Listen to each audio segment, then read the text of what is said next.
paham poin ini. Pasangan kita diberikan hak oleh Sang Pencipta Allah dan kita harus penuhi. Kita sekarang bicara tentang haknya istri. Laki-laki di sini harus paham dan berikan itu karena Allah. Ibu-ibu juga bisa menuntut karena Allah tuntutannya, tentu dengan cara yang baik. Yang pertama adalah disebutkan oleh Syekh Abu Bakar rahimahullah, diperlakukan secara patut. Yang dimaksud secara patut adalah sebaik mungkin, semaksimal mungkin. Seorang suami bertutur kata yang baik, memerintah dengan cara baik, mengingatkan dengan cara baik. Boleh tegas, tidak boleh keras. Boleh tegas, saya nggak suka ini, jangan diulangin. Tapi nggak boleh keras. Keras itu mencaci maki, ya, memukul, itu nggak ada dalam Islam sama sekali. Orang mukmin tidak akan melakukan itu. Nggak ada laki-laki mukmin itu main tampar, main tonjok, main tendang, itu semua manusia dari mana ini? Ya? Dari hutan rimba kali masuk, ya. Dari mana ini tonjok-tonjokan dengan istri? Bukan istri lawan antum itu. Hah? Itu lakukan di sana di kancah peperangan. Musuh saja kalau sudah menyerang nggak boleh ditonjok, ditawan, apalagi istri. Ya. Baik lisannya fokus dengan pasangannya. Seperti di Saudi kita kalau keluar semua perempuan berhijab. Tidak ada sesuatu yang membuat orang akhirnya terfikir, oh ini lebih baik daripada istri saya. Kan gitu. Begitu juga wanita berhijab, maka mereka menjaga diri mereka, enggak sibuk melihat orang-orang. Ya.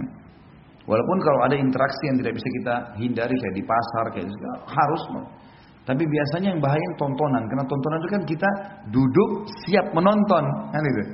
Akhirnya kejiwaan kita siap menerima, pikiran kita siap mencerna. Ini bahaya, bisa mengubah pola hidup, pola pikir, pola makan, berubah semua dengan tontonan ini. Maka bahaya sekali. Makanya ada orang kadang-kadang nuntut pasangannya melampaui batas. Kamu harus bisa menari seperti perempuan itu. Kamu harus bisa, laki-lakinya juga menyanyi seperti laki-laki itu. Ya susah lah. Ya. Apalagi lagu India, mana ngerti dia. Nggak bakal bisa itu. Maksa pasangan kita seperti orang India, gimana cara? Kita ini orang Melayu, orang Indonesia. Beda alamnya, gitu kan. Orang Indianya aja belum tentu bisa ikuti artisnya kok. Apalagi kita mau ikut-ikutan ini. Dan memang aneh kalau kita ikut-ikutan seperti itu, karena itu memang alamnya mereka beda. Jadi tidak usah, ya. Kita boleh tingkatkan skill. Setiap orang yang kita perlu membaca, menambah informasi bagaimana menjadi suami yang terbaik, bagaimana menjadi istri yang terbaik. Agama sudah perintahkan dandanan yang baik, pakai minyak wangi yang wangi, sisir rambut yang wangi, ya, tutur kata yang santun, sudah cukup kok sebenarnya. Dan kata beliau, berdasarkan sabda Rasulullah SAW kepada orang yang bertanya, apa hak istri salah seorang dari kami terhadap suaminya? Yang mana beliau menyebutkan, antut'imaha idza ta'imta wa taksuha idza tasaita wa la tadribil wajha wa la tukabbih wa la tahjur illa fil bait. Hendaklah engkau memberinya makan jika engkau makan. Jadi ini makanan penting sekali. Penting sekali. Sampai subhanallah saya dengar ada beberapa ummahat kita nggak mau makan sampai suaminya pulang ke rumah. Ini satu penghargaan yang luar biasa. Gitu. Akhirnya suaminya juga jadi tahu dia nggak akan makan di luar. Dia makan sedikit pulang ke rumah tetap makan di rumah. Saya sampai sekarang punya kakak ipar di kota Makassar, masya Allah. Dia menikah dengan kakak saya perempuan. Itu sampai sekarang dia sendiri bilang sama saya kalau di luar nggak makan, pulang ke rumah. Karena dia panggil nama kakak saya, dia bilang masak buat saya. Jadi sudah bertahun-tahun anaknya sudah sampai menikah, sudah ada cucunya malah. Tapi memang dia merasa makanan itu penting, punya pengaruh besar ya. Jadi ada orang subhanallah makan pikirin dirinya sendiri. Nah. Dan kalau suami pulang temani duduk makan. Istri sudah masak, teman-teman biar kenyang incipin makan sedikit. Duduk.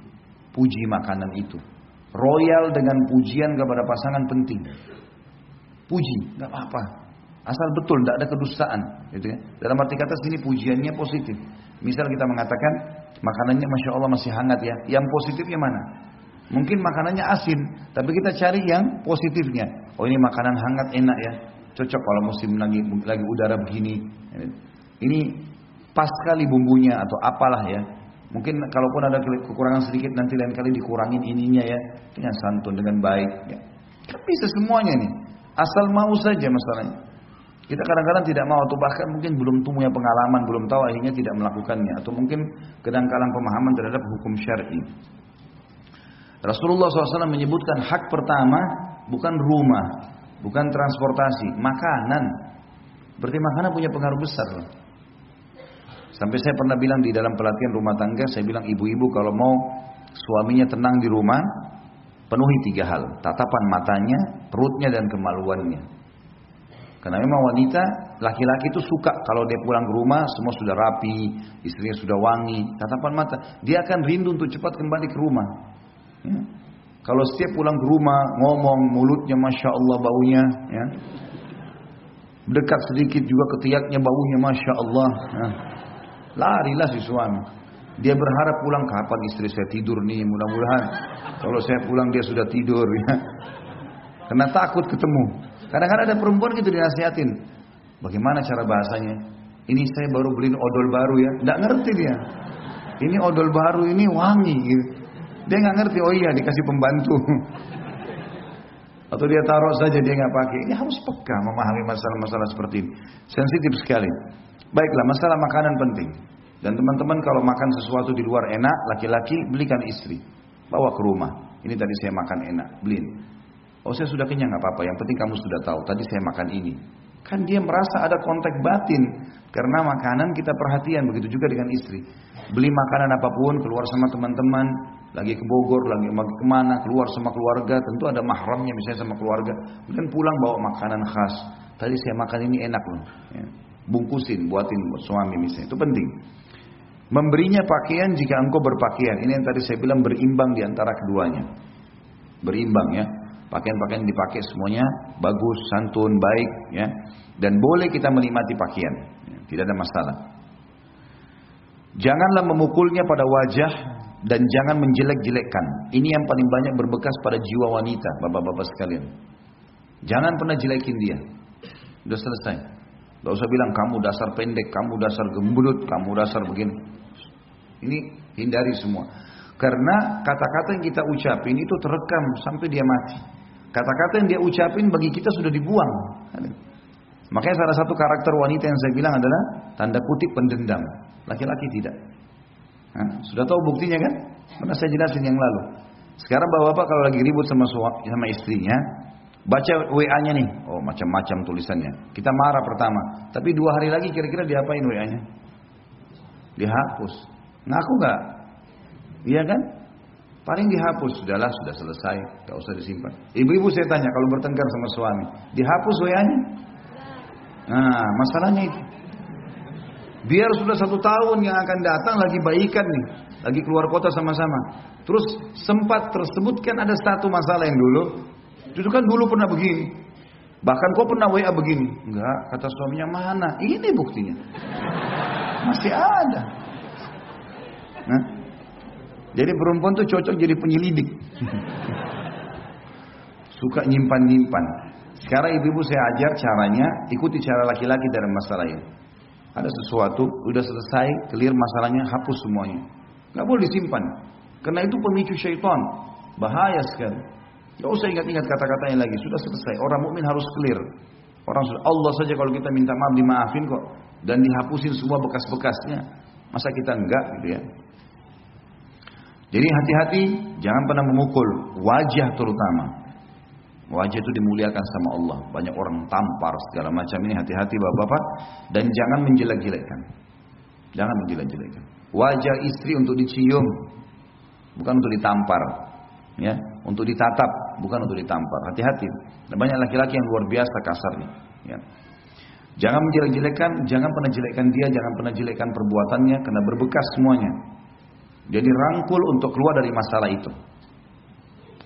Dan jangan memisahkan diri darinya kecuali dalam rumah. Ini yang tadi kita bilang hajar. Jadi nggak boleh pergi ke rumah orang tua, nggak boleh pergi ke rumah teman, di rumah saja. Jadi biar istri tahu kalau kita ada di kamar sebelah misalnya, ya. Nah, dihajar, dia tahu. Kalau sholat tetap kita bangunkan, nyalain lampu di kamar, sholat sudah subuh, lalu kita pergi. Ya. Seperti itulah. Dalam sabda beliau yang lain, tentu hadis ini diriwayatkan tadi Imam Abu Dawud nomor 2142 dengan sanad hasan. Dalam sabda beliau yang lain, Rasulullah SAW bersabda, "Ala wa haqquhunna 'alaikum an tuhsinu ilaihinna fi kiswatihinna wa ta'amihinna." Ingatlah bahwa hak mereka para istri terhadap kalian adalah kalian berbuat baik kepada mereka dan memenuhi pakaian dan makanan mereka. Itulah alam wanita. Bagaimana kita memberikan kepada mereka makanan dan pakaian yang membuat mereka puas dan suka. Ya. Dan juga sabda Nabi SAW, dan itu tadi hadis sudah kita sebutkan, diriwayatkan Imam Tirmidzi nomor 1163. Dan sabda Nabi SAW selanjutnya adalah, La yafruq mu'minun mu'minah in kariha minha khuluqan radiya minha akhar. Janganlah seorang mukmin membenci seorang mukminah istrinya, jika ia membenci satu perilaku darinya, niscaya dia rela terhadap perilaku yang lain. Memang istri kita juga manusia. Misal ada perempuan menonjol sekali di masakan, itu kelebihannya, pujilah dia di situ. Mungkin dia kurang dalam penataan rumah. Mungkin ada perempuan dalam mengatur pakaian, kerapian rumah bagus, tapi nggak bisa masak. Kalau ada yang Allah berikan kepada kita, Masya Allah, wanita yang bisa mengatur semua itu sangat luar biasa. Udah rumahnya bersih, dianya bersih, masakannya enak, karunia dari Allah. Tapi seorang mukmin harus paham, kalau ada kekurangan istri, selama bukan pelanggaran agama ya, cuma masalah-masalah khidmah pelayanan, maka dia, kata Nabi SAW, janganlah seorang mukmin membenci seorang mukminah istrinya, jika ia membenci satu perilaku, ada yang dia tidak suka karena kekurangan, niscaya ia rela dengan perilaku yang lainnya. Ini masalah bergaul dengan cara patut. Yang kedua, mengajarinya atau mengajari istri tentang perkara-perkara agama yang penting jika sang istri belum mengetahuinya. Ini penting sekali. Jadi seperti ummahat kita, akhwat kita sendiri diizinkan oleh suaminya pergi ta'lim, itu penting. Bapak-bapak jangan larang suami istrinya pergi belajar agama. Jangan larang. Karena itu maslahatnya buat kita sendiri sebenarnya. Kalau bapak-bapak memahami itu, ikhwah kita memahami berapa besar pengaruh kebaikan perubahan pada istri kalau dia pulang dari pengajian, maka dia tidak akan melarang. Karena perempuan pakai perasaan. Kapan ibu-ibu kena perasaan dari sisi agama beda dengan laki-laki. Kalau laki-laki mungkin dia tahu tentang sholat malam, tapi kalau dia capek dia mengatakan saya capek, mungkin besok aja saya sholat.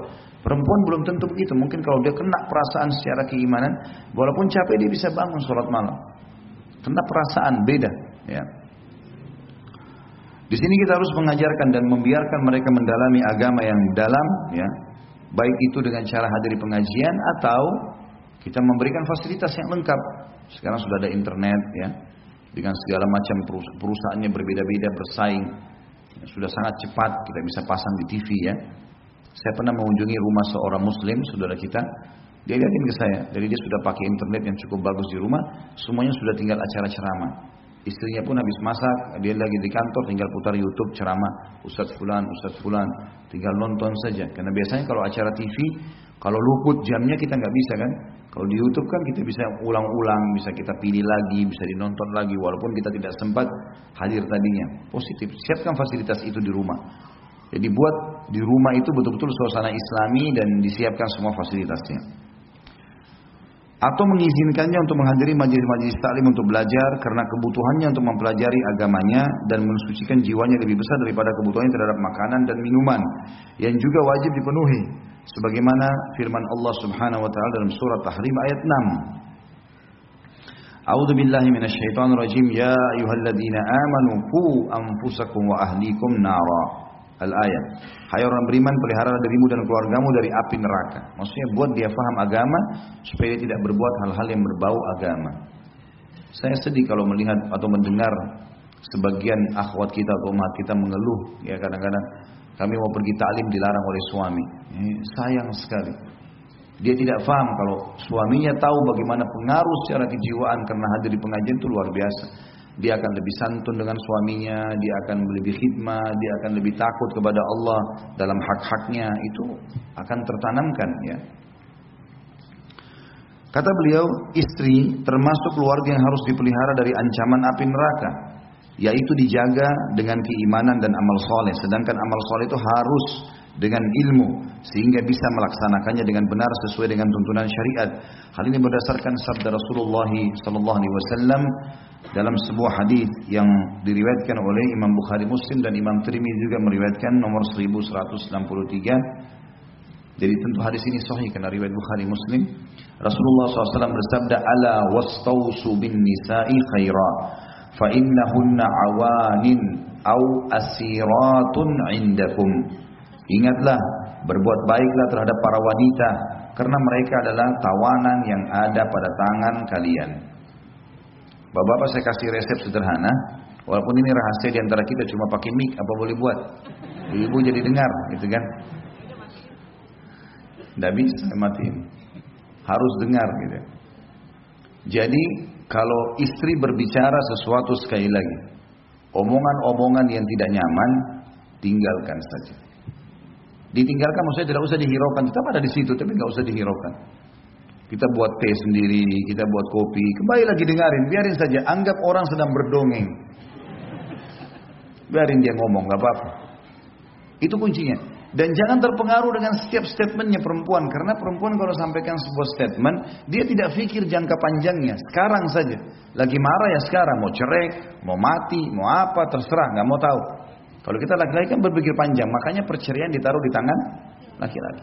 Kalau cerai di tangan ibu, satu hari berapa kali ibu ceraikan suaminya? Saya mau tanya. Terlambat sedikit, saya ceraikan kamu. Hah? Semua cerai. Jadi kalau mendengar kata-kata cerai dari lisan istri sudah biasa itu.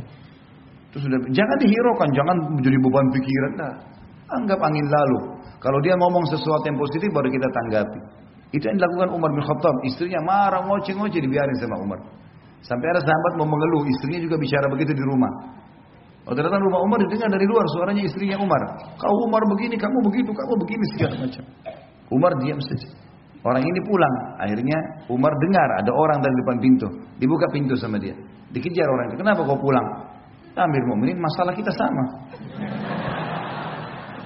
Di rumah istri saya banyak ngomel-ngomel. Di sini juga Anda diomelin gitu. Dia bilang perempuan. Dia udah masakin masakan saya. Dia udah cuciin baju saya. Dia jadi ibu anak-anak saya. Udahlah. Anggap saja dia ngomel. Nah, maaf ibu-ibu ya. Anggap radio rusak. Kalau dia sudah ngomong kasar, pulangin saya ke rumah orang tua saya nyesel nikah sama kau, masa mau dilayani? Hah? Kira-kira, masa mau dilayani? Oh iya, saya pulangin kamu sebentar, kan tidak mungkin. Hah? Nanti akhirnya kau sudah dibawa pulang di mobil tengah jalan baru nyesel-nyesel. Jangan, tidak usah dilayani. Tanda kutip tadi ya, radio rusak itu. Hanya supaya mudah difahami. Tapi kalau nanti coba terapin, kalau memang ada bapak-bapak yang Allah uji gini, istrinya suka ngomel, coba terapin. Kalau dia lagi ngomong, walaupun kita pegel, dengarin aja. Nanti sekali dua kali dia tidak mau lagi ngomel tuh, karena dia tahu tidak ditanggapi. Nah, dia jadi berhenti sendiri. Sudah tahu ya? Senyap suara bapak-bapak ini.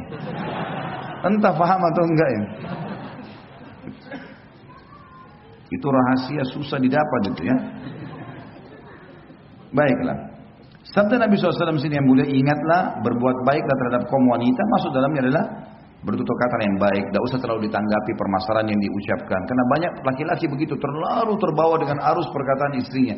Akhirnya dia sakit hati sendiri, dia pegel sendiri, enggak. Bijaksana, dewasa. Yang perlu ditanggapi, yang enggak usah. Tapi juga kita enggak usah tinggalkan. Ya, itu penting. Karena mereka adalah tawanan di tangan kalian. Dari rumah ayahnya kita ambil dengan kalimat akad, dipindahin ke rumah kita. Dia yang masakin, dia yang bersihin rumah, dia yang jadi ibu anak-anak. Ngapain harus dimarah-marahin? Nggak perlu. Udah biarin aja. Di antaranya adalah dengan mengajarkan hal yang bisa memperbaiki sikapnya dalam beragama dan mendidiknya dengan didikan yang membuatnya bisa istiqamah yang baik. Yang ketiga, mendidiknya untuk menjalankan ajaran-ajaran dan adab-adab Islam serta menghukumnya bila menyelisihinya, yaitu melarangnya bepergian sendirian atau menampakkan wajahnya. Ini tentu bagian pendapat mengatakan wajibnya cadar dan bertabarruj atau bersolek dan berbaur dengan laki-laki yang bukan mahramnya. Jadi dia suami di sini harus punya rasa cemburu kalau istrinya melakukan perbuatan yang salah. Ya. Jadi ini penting sekali. Perempuan itu suka kalau kita seperti mencemburui dia, ya. Kalau laki-laki terbalik. Ibu-ibu harus tahu laki-laki tidak suka dicemburui. Ya. Dia suka kalau ditaati, dipatuhi ya, dicemburui enggak. Jadi ini fitrah yang ada ya. Allahu alam kalau ada yang keluar dari fitrahnya. Ya, kita nggak tahu. Ada laki-laki sini suka kalau suami istri cemburu, ini masalah buat dia. Ya, masalah. Karena umumnya tidak suka ya. Perhatian ekstra juga itu tidak perlu. Kita menjalankan tugas dan kewajiban. Tidak usah terlalu banyak telepon ke suami. Suami juga tidak usah terlalu, jangan juga tidak telepon sama sekali. Imbangi. Ya. Ada hal-hal yang perlu, keperluan mendesak direspon dengan cepat seperti itulah. Dan kalau dia melanggar agama di sini harus dihukum. Hukum mana berarti kata dia harus diingatkan. Ya. Di samping itu hendaknya memberikan perlindungan dan pengayoman yang cukup sehingga tidak membiarkannya merusak akhlak atau agama dan tidak membiarkan sarana untuk berbuat fasik terhadap perintah-perintah Allah dan Rasulnya atau berbuat jahat.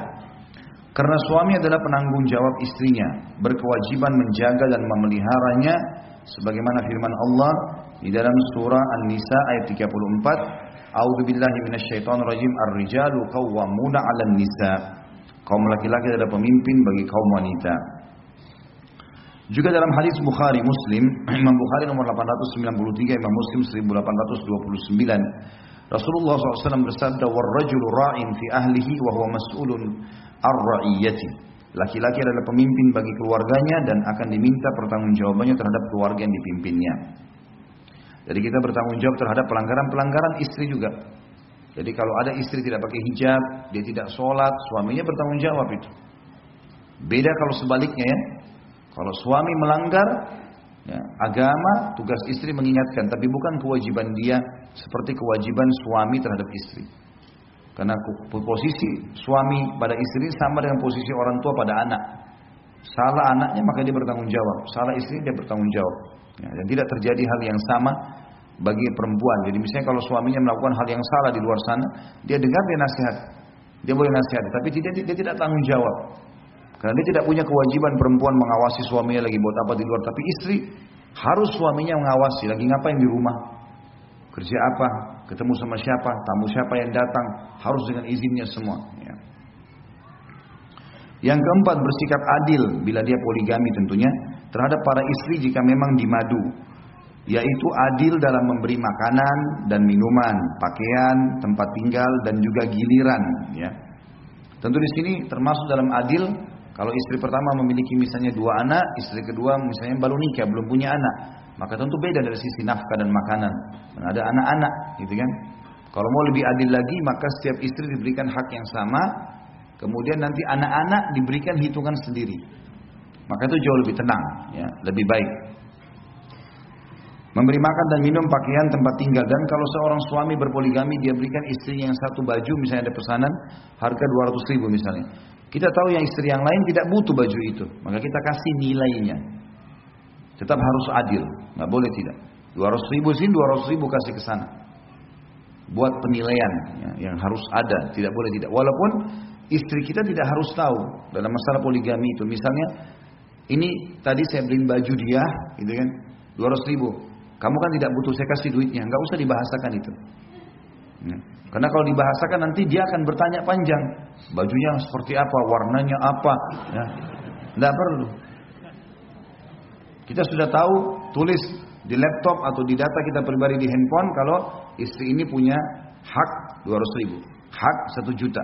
Karena yang ini kita kasih. Kecuali hal-hal yang di luar hak-hak ini, yang misalnya udzur syar'i. Kalau si perempuan sakit misalnya, istri pertama sakit, masuk rumah sakit, diopname, bayar 5 juta. Enggak mungkin kita kasih 5 juta ke istri kedua yang sehat. Enggak, kalau dia sakit nanti kita biayain. Ini keluar dari uzur lain. Nah, kalau sakit, tapi kalau yang lain enggak boleh. Harus adil. Catat per rupiahnya. Karena Allah akan hisab itu. Hati-hati. Enggak ada hubungannya sama sekali. Saya punya catatan di laptop saya, semuanya lengkap. Ini lebih sekian, saya kasih yang ini. Nilai, nggak bisa sama sekali. Kalau salah ini hubungannya sama langit, bukan sama mereka-mereka ini. Perempuan gampang kalau mau dikelabui, bisa saja orang bohong, tapi sama Allah nggak bisa. Hati-hati. Allah bisa tarik fasilitas yang Allah berikan kepada kita justru karena kita melanggar hukum dengannya. Jadi jangan main-main soal ini. Harus di sini adil. Karena poin keempat bicara masalah itu ya. Dalam masalah giliran adalah mabit, hak mabit, dan ini tergantung bagaimana seseorang itu bernegosiasi kalau mabit. Nah, mabit masih bisa negosiasi. Misal saya datang 3 hari sekali atau saya bagi setiap hari satu. Normalnya sehari masing-masing. Kalau tidak, misalnya karena kesibukan atau beda kota, maka bisa negosiasi. Saya bisa datang waktunya sekian kali. Kalau dia mengatakan baiklah nggak masalah, si istri bertanazul namanya, memberikan haknya, tidak apa-apa datang misalnya seminggu sekali atau 2 minggu sekali atau 3 itu nggak ada masalah. Tergantung kesepakatan. Kalau itu disepakati khusus untuk masalah mabit. Tapi kalau nafkah nggak boleh sama sekali. Dari sisi harta tadi harus sama. Dikatakan tidak berat sebelah dalam hal-hal tersebut atau curang ataupun aniaya. Karena Allah yang Maha Suci dan Maha Tinggi telah mengharamkannya. Sebagaimana firman-Nya dalam surah An-Nisa ayat 3, A'udzubillahi minasyaitonirrajim fa in khiftum alla ta'dilu fawahidatan aw ma malakat aymanukum. Kemudian jika kalian takut tidak dapat berlaku adil maka kawinilah seorang saja atau budak-budak yang kalian miliki. Maksudnya harta rampasan perang kalau ada, kalau kita tidak bisa nikahi orang-orang yang bebas maka nikahilah tawanan-tawanan perang itu dan diajak masuk Islam. Ya, seperti itulah yang dimaksud supaya biasanya sisi maharnya lebih murah, pola hidup lebih sederhana karena dia ingin diselamatkan dari keterbudakan itu. Rasulullah SAW telah berwasiat untuk berbuat baik terhadap istri sebagaimana sabda beliau di dalam hadis At-Tabarani dengan isnad hasan riwayat Tirmidzi 3895, khairukum li ahlihi wa ana khairukum li ahli. Sebaik-baik kalian adalah orang yang paling baik terhadap istrinya. Ini tolak ukur suksesnya seorang laki-laki. Setinggi apapun jabatan dia, ya sebanyak apapun titelnya, setampan apapun dia, lihat hubungannya sama istrinya. Baik sama istrinya, tanya istrinya baik gak suami? Kalau baik dia bilang ya sudah, gitu kan. Dan kata Nabi SAW, aku adalah orang yang paling baik di antara kalian terhadap istrinya. Artinya contoh ya aku dalam bermuamalah, maka kalian akan dapat yang terbaik. Karena kita kalau contoh orang yang baik, kita akan apa akibat buat dia akan kena akibat buat kita. Kita kalau contoh orang buruk, apa akibat buat dia, akibat buat kita juga. Ya, orang kalau rajin ke masjid, sholat, orang baik, jujur, akibatnya apa dia? Namanya harum. Kita kalau ikuti sama kan akibatnya. Pencuri teman kita, pembohong kita ikutin, akibatnya dia apa? Dibenci orang. Kita juga akan dapat akibat yang sama. Yang kelima, tidak menyebar rahasianya. Ini penting sekali. Nggak boleh kita sebar rahasia teman-teman sekalian. Dan tidak menyebut-nyebut aib yang ada padanya.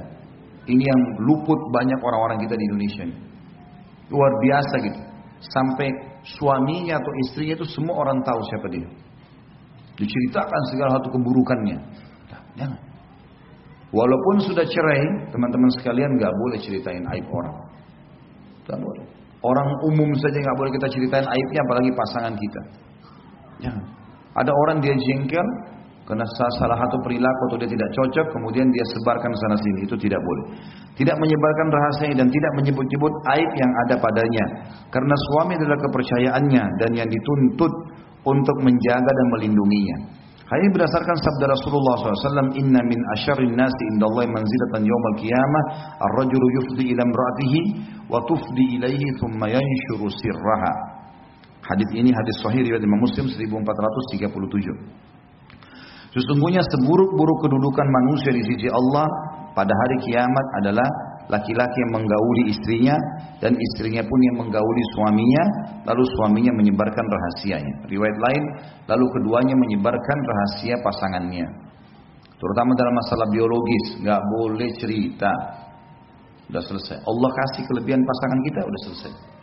Jangan cerita. Bapak-bapak sini jangan Allah kasih istri yang masya Allah memenuhi semua kebutuhan biologis. Apa yang dia harapkan semua terpenuhi, dia puas. Jangan cerita sama teman, sama sekali. Walaupun itu kita menganggap nikmat. Tuh istri saya Allah karunia begini, saya dikasih begini. Kalau di antara 3 orang teman kita laki-laki, istrinya tidak begitu, apa yang muncul di benaknya? Mengganggu istri kita nanti. Bahkan itu banyak terbuka pintu-pintu perselingkuhan karena dia telepon istri kita atau dia WA. Dan dia menggunakan bahasa-bahasa yang diajarkan oleh syaitan untuk menunggangi kelebihan itu yang kita sudah ceritakan. Istri kita kan heran kok bisa dia tahu ya. Tapi dia bukan mengatakan dari suami, dia punya retorika syaitan yang membuat seakan-akan itu kelebihan yang dia harapkan dari wanita lain atau apalah. Terbuka masalah-masalah baru. Nggak boleh. Ibu-ibu juga begitu. Allah kasih suami yang Masya Allah, puasin secara biologis, ibu merasa cukup segala macam. Maka jangan ceritain ke perempuan lain. Kalau ibu ceritain ke teman-temannya, suami saya itu begini, suami saya begini. Kalau suami mereka tidak begitu, akan terjadi hal yang sama. Dia akan ganggu suaminya ibu. Dan dia akan menggunakan tadi sama kalimat-kalimat syaitaniyah.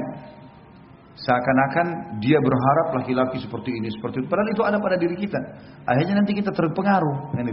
Jadi masalah. Makanya kata Nabi SAW di sini, sesungguhnya seburuk-buruk kedudukan manusia di sisi Allah, Allah benci sekali adalah pada hari kiamat nanti. Laki-laki yang sudah menggauli istrinya dan istrinya pun menggaulinya, juga sama saling memuaskan, lalu suaminya menyebar rahasia itu atau dalam riwayat lain keduanya menyebarkan rahasia itu. Kita sekarang masuk ke hak suami.